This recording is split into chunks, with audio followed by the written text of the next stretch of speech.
उत्तर प्रदेश के एक कस्बे में विशाल नाम का लड़का अपने दोस्तों के साथ किराए के मकान में रहता था। यह मकान बहुत पुराना था और लोग कहते थे कि यहाँ पहले कोई हादसा हुआ था। लेकिन विशाल और उसके दोस्त इन बातों को मजाक समझते थे। दिन में सब कुछ सामान्य लगता, लेकिन रात को माहौल बदल जाता। एक रात ठीक 2 बजे अचानक विशाल की नींद खुल गई। उसे लगा जैसे किसी ने उसके कान में धीरे से फुसफुसाया हो, उठो, कोई है यहाँ। उसने चौंक कर चारों ओर देखा, लेकिन कमरा बिल्कुल सुनसान था। उसके दोस्त गहरी नींद में सो रहे थे। कुछ ही पल बाद उसे फिर वही आवाज़ सुनाई दी, मानो कोई औरत धीमी फुसफुसाहट में उसका नाम ले रही हो, विशाल। अब उसके रोंगटे खड़े हो गए। उसने सोचा शायद कोई सपना है, लेकिन तभी खिड़की अपने आप हिलने लगी। हवा बिल्कुल नहीं चल रही थी, फिर भी खिड़की जोर जोर से बजने लगी। वह डर के मारे बिस्तर से उठा और कमरे का बल्ब जलाया, लेकिन बल्ब टिमटिमाकर बुझ गया। कमरे में अंधेरा छा गया।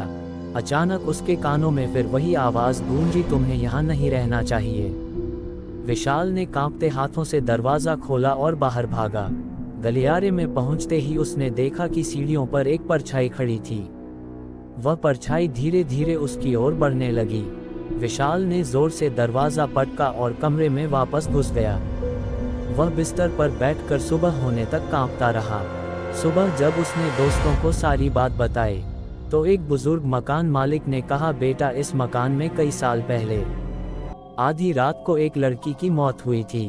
तभी से रात 2 बजे उसकी आत्मा फुसफुसाती है। वो नहीं चाहती कि यहाँ कोई चैन से सो पाए। उस दिन के बाद विशाल और उसके दोस्त उस मकान को छोड़कर तुरंत कहीं और रहने चले गए। विशाल और उसके दोस्त मकान छोड़कर चले तो गए, लेकिन मन के अंदर जो डर समा गया था वह पीछा नहीं छोड़ रहा था। नई जगह पर शिफ्ट होने के बाद भी विशाल रात को ठीक 2 बजे चौंक कर उठ जाता। उसे ऐसा लगता कि वही फुसफुसाहट उसके कानों में फिर गूंज रही है, तुम्हें यहाँ नहीं रहना चाहिए। उसके दोस्त उसे समझाते कि ये सब उसके दिमाग का भ्रम है, लेकिन विशाल की हालत हर दिन बिगड़ती जा रही थी। उसकी आंखें गहरी हो चुकी थीं, चेहरा पीला पड़ गया था। एक रात उसके दोस्तों ने तय किया कि वे कैमरा लगाकर सब रिकॉर्ड करेंगे, ताकि साफ हो सके कि सच क्या है। उस रात सभी सोने का नाटक कर रहे थे। कमरे में कैमरा चालू था। ठीक 2 बजे अचानक कमरे का तापमान गिरने लगा। हवा बर्फ जैसी ठंडी हो गई। विशाल के बिस्तर के पास धुंध सा छाने लगा और कैमरे में साफ दिखा एक औरत की धुंधली परछाई उसके सिरहाने खड़ी है। वह झुककर धीरे से फुसफुसा रही थी, तुम्हें मैंने चेतावनी दी थी, अब नहीं बचोगे। उसी पल विशाल जोर से चीख पड़ा और बेहोश हो गया। सुबह दोस्तों ने कैमरा देखा तो सबके पैरों तले जमीन खिसक गई। वीडियो में वह परछाई साफ नजर आ रही थी। उन्होंने मकान मालिक को सब दिखाया। तब मकान मालिक ने पूरा सच बताया।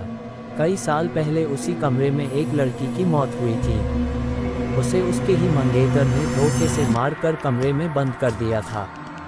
वह मदद के लिए चीखती रही, लेकिन कोई नहीं आया। धीरे धीरे वह दम तोड़ बैठी।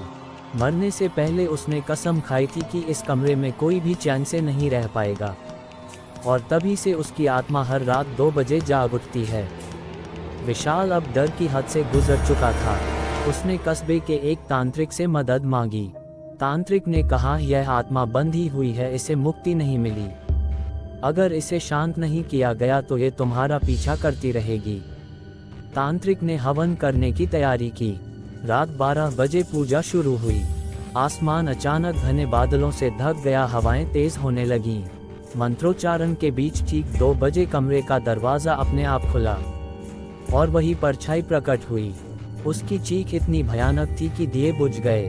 तांत्रिक ने जोर से मंत्र फेंका और पवित्र जल छिड़का। परछाई तड़पने लगी और भयानक स्वर में बोली, मुझे इंसाफ चाहिए, मेरी मौत का बदला दो। कमरे में धुएं और ठंडी हवा का तूफान मचा हुआ था। तांत्रिक लगातार मंत्र पढ़ रहा था, लेकिन परछाई और भी शक्तिशाली होती जा रही थी। उसकी आंखों से लाल आग जैसी लपटें निकल रही थीं। उसने जोर से चीखते हुए कहा, मैं इस दुनिया से नहीं जाऊंगी जब तक मुझे इंसाफ नहीं मिलेगा। विशाल और उसके दोस्त कांपते हुए दीवार से चिपक गए। तांत्रिक ने आंखें बंद की और कहा, बेटा ये आत्मा साधारण नहीं है, इसे धोखे से मारा गया था। जब तक इसका कातिल दंड नहीं पाएगा ये चैन नहीं लेगी। अगले दिन मकान मालिक ने बताया कि उस लड़की का नाम सावित्री था। उसकी शादी होने वाली थी, लेकिन उसका मंगेतर लालची और क्रूर निकला। उसने दहेज के लिए उसे जिंदा कमरे में बंद करके मार डाला, मगर कानून में उस मंगेतर को कभी सजा नहीं मिली। वह गांव छोड़कर कहीं और जाकर बस गया था। विशाल ने ठान लिया कि वह उस आत्मा को इंसाफ दिलाकर ही मानेगा। कुछ दिनों तक खोजबीन करने के बाद उन्हें पता चला कि सावित्री का मंगेतर अब एक और शहर में रहता है और बूढ़ा हो चुका है। विशाल अपने दोस्तों के साथ वहां पहुंचा। उस आदमी का नाम रघुनाथ था। जब उन्होंने उससे सावित्री का नाम लिया तो उसका चेहरा सफ़ेद पड़ गया। उसकी आंखें डर से फैल गईं। उसने मान लिया कि उसने ही सावित्री को मारा था। उस रात रघुनाथ के घर अचानक वही भयानक घटनाएं होने लगीं।